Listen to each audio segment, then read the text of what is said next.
pulled in and they're unloading. So we can wait a couple minutes, they'll set up and we can get started. San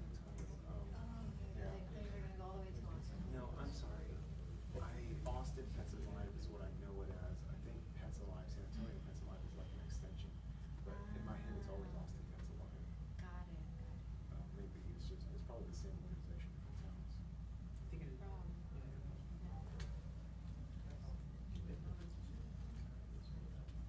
Yeah, San Antonio people. Yeah, I think I saw them. I mean, it's but they can't go. I know. Hey, you have a hard to there. Unsheltered dog. Similar incident,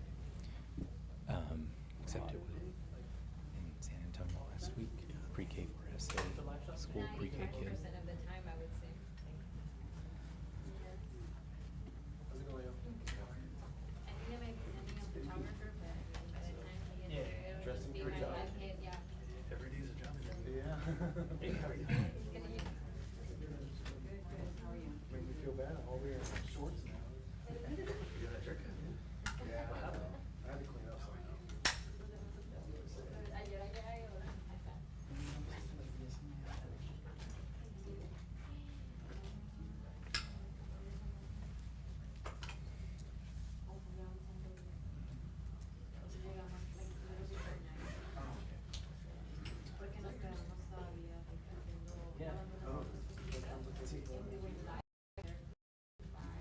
Yeah, we went live 5 and 6, and then we stopped kind of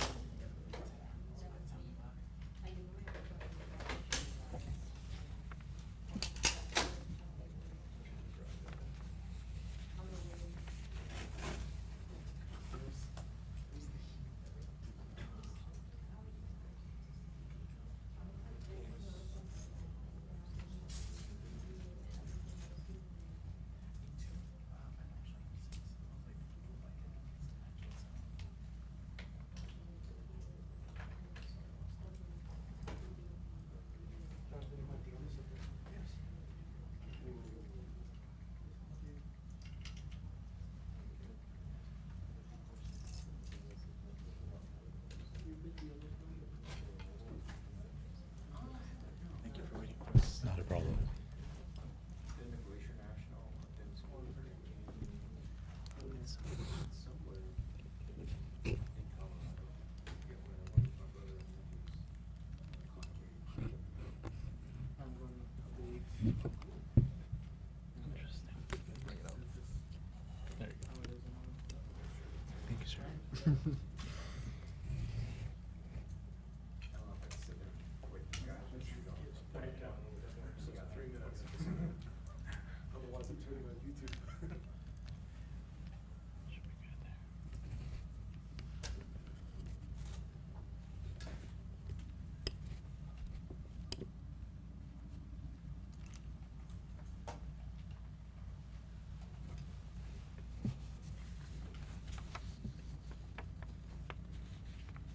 Okay, Sat, you good?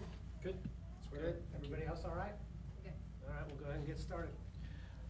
Right. Good afternoon, everyone, and thank you so much for being here. This morning, Seguin ISD was notified that an elementary student accidentally discharged a loaded firearm on a school bus that was entering Jefferson Elementary School.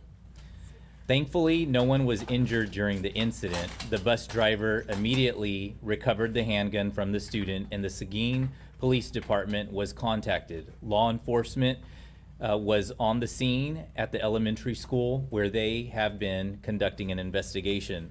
While initial reports show the young student did not threaten anyone with the weapon, this is still a very serious situation and a significant breach of our school safety protocols. The student remains off campus while this investigation continues. Students from Jefferson and Kinnicky Elementary Schools, as well as one student from the Ball Early Childhood Center, were on the bus at the time that the weapon was discharged. The parents of all students are being contacted to inform them of the incident and to reassure them that their students are safe. Our professional school counselors have been available for any student or family in need of any type of assistance today. Possessing and discharging a firearm on a school property violates both state and federal law, as well as our student code of conduct. Student and staff safety remain our top priority in Seguin ISD. Parents are urged to ensure that students are prepared and in compliance each school day. Students should report any unsafe activity to a teacher, bus driver, or school administrator.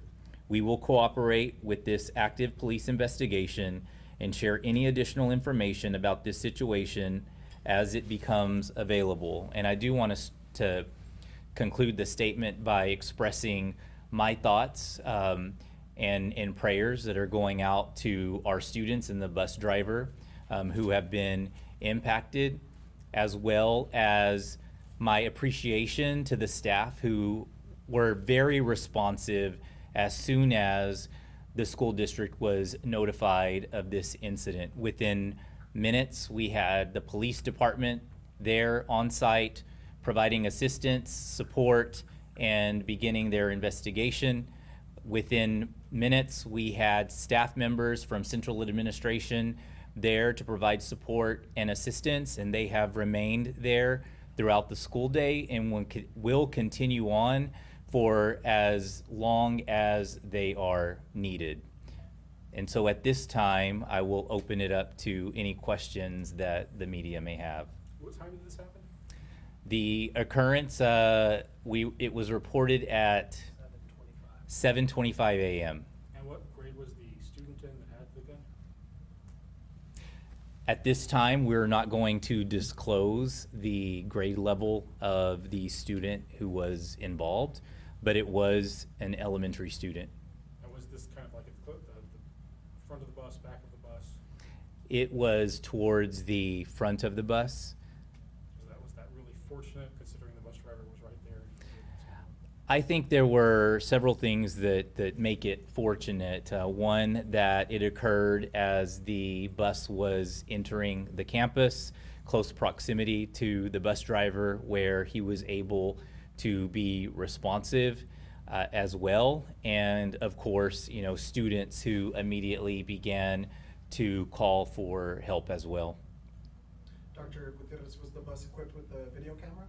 The bus is equipped with video cameras. And that surveillance footage is being investigated? Currently, it is being reviewed and investigated by both the school district and the Seguin Police Department. And Dr. Gutierrez, maybe because I just arrived, but what was the message to the parents? Have they been notified, and what sort of peace of mind has been? Yes, so the statement that I read was the message that was shared with our parents. First, we started with sending a school messenger email to our parents, and then we shared it on social media. In addition to that, we had staff on hand at the school to personally call every student's parent. Those 37 students who were on the bus, there was a phone call that was made directly to their parent. Do we know how the student obtained the weapon, and if the weapon belonged to family, parents? At this time, it's under investigation. Chief Brady, is there anything you can reveal about your investigation at this time? So I can say that we were notified at 07:31. Our officers responded to a call of a firearms discharge in a school bus at Jefferson. Responded, and the school district had done a good job of already having the bus driver, the alleged student, as well as the weapon available for us to begin our investigation. We were able to locate where the discharge occurred. We have recovered a projectile, and we have interviewed the child's mother as well as some other family members. So that investigation is obviously in very beginning stages, and we're beginning that process. We notified the county attorney's office very early on in this investigation and are working closely with them. Who did the firearm belong to? We're not going to disclose that at this juncture. Is it possible that someone's gonna be facing any charges? It's possible, we're exploring those options. So it'll be based basically on the facts of the case that as we uncover them, and of course the elements of the various statutes that may be applicable. What are the range of penalties for the student that brought the firearm? It would be unlikely to have charges for the students due to age limitations. So to be clear, the parent could be charged, and what kind of penalties could the parent face for this? So we're, and again, this is very early, and more facts could change this, but we're looking at anything from making a firearm accessible to a child to child endangerment. So your range could be anywhere from a Class C to a state jail felony, and perhaps something else if there are other statutes that are applicable. A lot of it, again, is going to be based on the facts that we discover and if they meet elements of various statutes that are in existence. Can you tell us where the firearm was fired? Like, did it go through the floor of the bus, the side of the bus? I'll say that it went to the back of a seat. And the statement says it was accidentally discharged. Was it being held by the student when it was fired, or had it fallen? We're not going to release all of that at this juncture. Was anybody else in the seat that the bullet projectile went into the back of? Yes. So the seat itself and the school bus is designed in such a fashion that there was a steel. There's a steel barrier or plate under the upholstery of the seat, and fortunately that was preventing that particular projectile from penetrating. So Maybe it saved the kid's life? Possibly.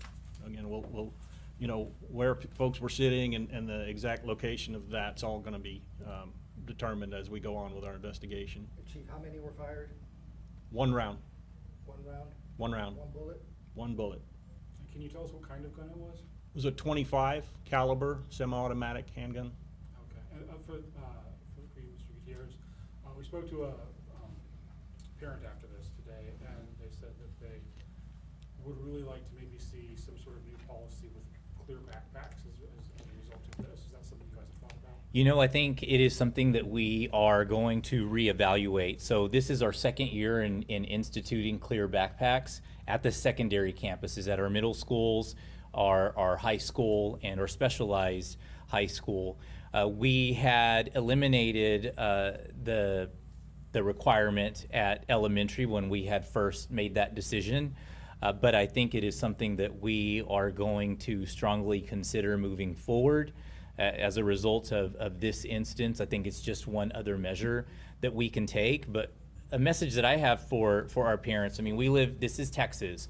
Many of our parents own guns, and it is so important to ensure gun safety in your home, because not only are you jeopardizing the safety of your own child, but potentially the safety of dozens, if not hundreds of others. So I want to encourage all parents to ensure that guns are locked away safe and kept away from children, because oftentimes children see guns as toys and don't know any better. But unfortunately, we live in a world where tragic events happen on almost a daily basis. And there are times when students have access to weapons at home and could potentially want to cause harm. And so my request and plea to parents everywhere is to keep your guns, all forms of weapons, locked away and safe from children. I was at the school just right now, and I was speaking to some of the parents as well, and saw a lot of parents picking up their kids. They felt uneasy, with all of this happening. What are some of the measures that you guys are going to take, in the next few days and next months, to make sure that they feel comfortable taking their kids to school? We want to ensure that safety continues to be a priority, and we want to encourage our parents to entrust the schools with their children. And whether it's on the bus, it's at school, it's at a school-wide event. We've been very fortunate in Seguin ISD that part of Bond 2022, our community voted for and supported our $132 million bond, of which $15 million was allocated to safety. And so we're making safety enhancements by the way of fencing around the perimeter of our buildings. We're looking at mass weapon detection systems. But what I want to ensure and stress to our parents is that our drivers, our staff members are going to continue to be vigilant. They're going to be talking to students. We're going to be talking to students about weapons. And if you hear or see anything, to please say something. And we're going to continue to stress that. You know, we're going to encourage our parents to also have those conversations with their children. If they hear about a gun, if they see a gun, regardless of whether it's a water gun or any type of gun, to say something. No, in regards to safety enhancements, do you see any type of workshops or safety training for bus drivers? Absolutely. I think we all learn from events that occur, whether it's something that occurs, unfortunately, with the tragic event that happened in Uvalde. We learned from that, and we put together a safety task force that met over the course of the summer of 2022 to develop recommendations for the school district. I think now, as a result of this incident, we are going to put in place new measures on our buses and enhance the level of training that we provide. We already provide an extensive amount of training to our bus drivers, just as we do to our teachers. You will find in the summer or during the school year on professional learning days, we'll have transportation in one of these rooms learning about safety protocols.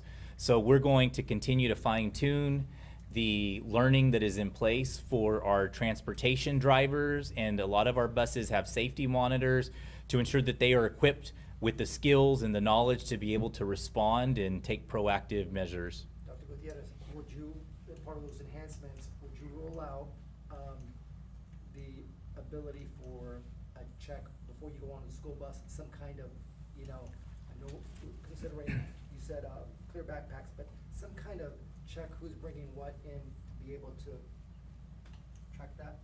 You know, I think that's something we can evaluate, keeping in mind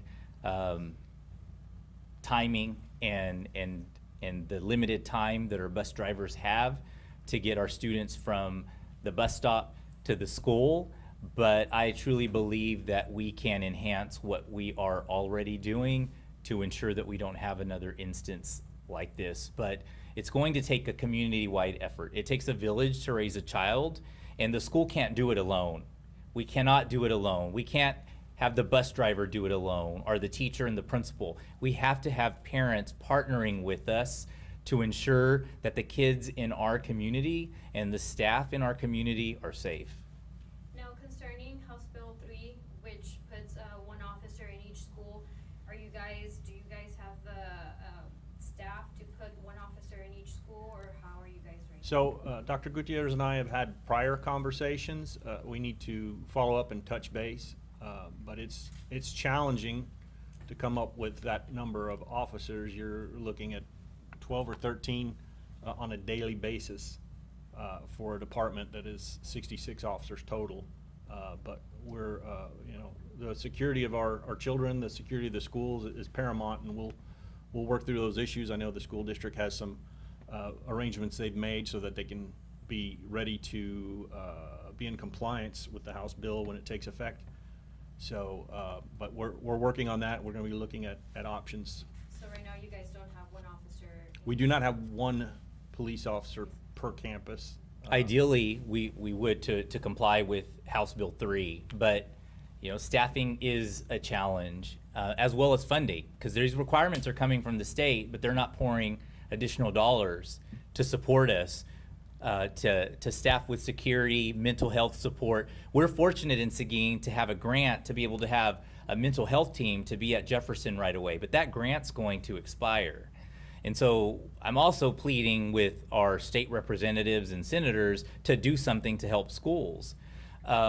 We're exploring we're considering and taking a resolution to our Board of Trustees next week to look at, because we can't staff an officer at every campus, which is 13, we're looking at the possibility of a guardian or school marshal program, because we want to make sure that every campus is equipped to respond in a timely way should there be any type of occurrence. And I'll take one more question before we close. Most school districts are struggling with that.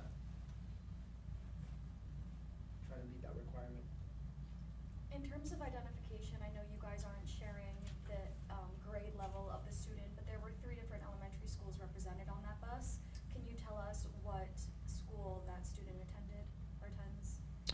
The Jefferson. the campus is Jefferson, and the grades that campus has are kindergarten through 5th grade, Can you disclose the gender of the student? a male student. And the other two students from the two other schools. And then there are other students who ride that same bus, where there's special programming on those campuses. So we had a combined total of 3 schools that make up that bus of 37 students. But there were how many on the school bus at that time? 37. There were 37 kids. Thank you all for your time. If